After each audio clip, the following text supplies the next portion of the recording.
נו, אז מה אתה אומר על זה? וואלה, סניף נדיר אחי, חשבתי עליו כזה. וואי וואי, סניף כזה נדיר עוד לא פגשתי מימיי. וואלה, סניף אילת היה תמיד חלום חיי. כף הרים וים החניכים חולמים עליי, שווה יותר מדי שהשם ישמור עליי. קמים מוקדם בבוקר ויוצאים למסעות, וכולם כבר הבינו סניף אילת הם אריות. מחוז סיני זה תמורה כמו באורות, בכלל יכול להיות היא סוגרת כאן 3. המסיבה פה רק התחילה, צבם נחשון זה הדיבור. סגל תשפע וזה ליגה, חניכים פה עושים אווירה, אין מבנה זה ברור.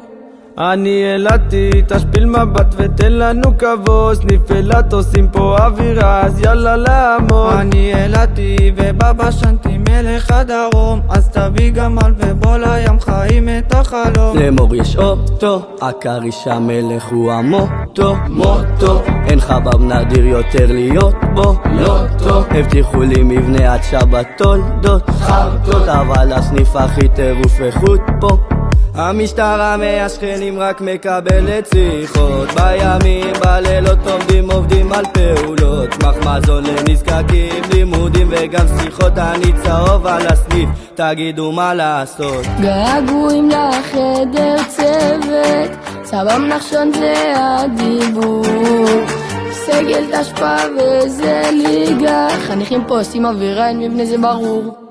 אני אילתי, תשפיל מבט ותן לנו כבוד, סניף אילת עושים פה אווירה, אז כולם לעמוד. אני אילתי ובבא שנתי מלך הדרום, אז תביא גמל ובוא לים חיים את החלום. אני אילתי, תשפיל מבט ותן לנו כבוד, סניף אילת עושים פה אווירה של השמחות. אני אילתי ובבא שנתי מלך הדרום, אז תביא גמל ובוא לים חיים את החלום. וואי וואי